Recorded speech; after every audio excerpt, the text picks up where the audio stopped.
knees are knocking.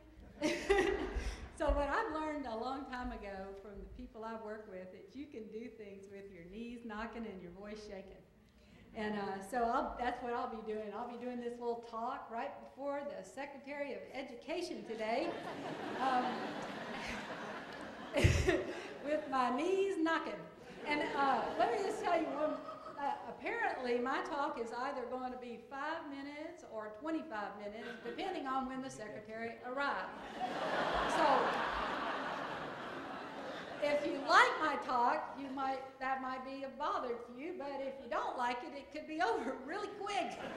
So, listen, let me tell you why we like ARAMARK so much. Because, you know, now this is a talk for all of you folks out there that have been doing this work for a long, long time. You've been doing it when it wasn't fashionable, and you're now doing it when we're fashionable. We've been discovered. We're about to have our 15 minutes of fame, and isn't it great? But you did it through the Hope Six and the Choice and the Promise. We've had hope and promise and love and all that stuff. And we'll be doing it when everybody's forgotten all that and they're calling it something else. We'll still be doing it, won't we? Right.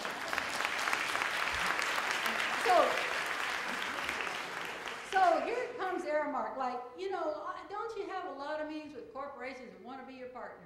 Now, sometimes they drag you down to their big steel and glass and marble office building and stick you in a real cold conference room, and they tell you exactly how you're going to partner. They explain it to you, right? And then sometimes they actually come see you, and they say, you know, we think there's work out there that we're meant to do. We think we can do it with you, but we need to learn from you, and we need to plan this work. And they come with respect and humility, and that's how ARAMARK showed up, and we fell in love. We had a big old organizational crush on ARAMARK.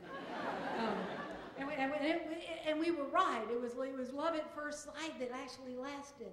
And we took the time and we planned, and they did have humility because, you know, their purpose as a business is to make other people successful, make other people look good, make other organizations excel and work.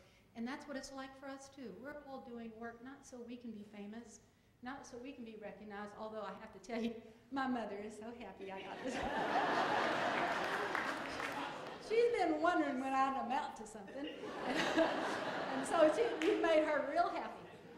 But as you all know, there are about 1,150 people that work for Neighborhood Centers, Inc., and in every possible way, this award reflects all the work we've done together. And we are so proud to have been doing that work with ARAMARK.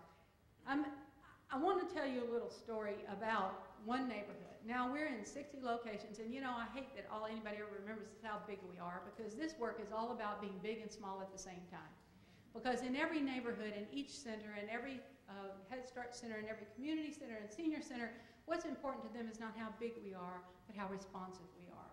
How much we reflect the aspirations of that particular neighborhood in that particular place in this particular time.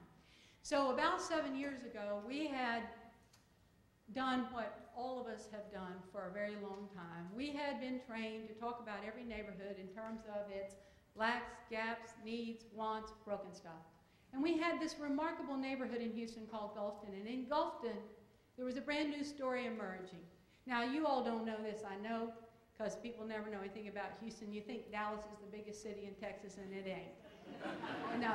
And besides, is there anybody here from Dallas? See, I knew it.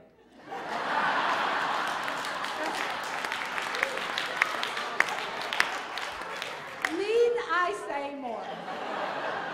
And yay to our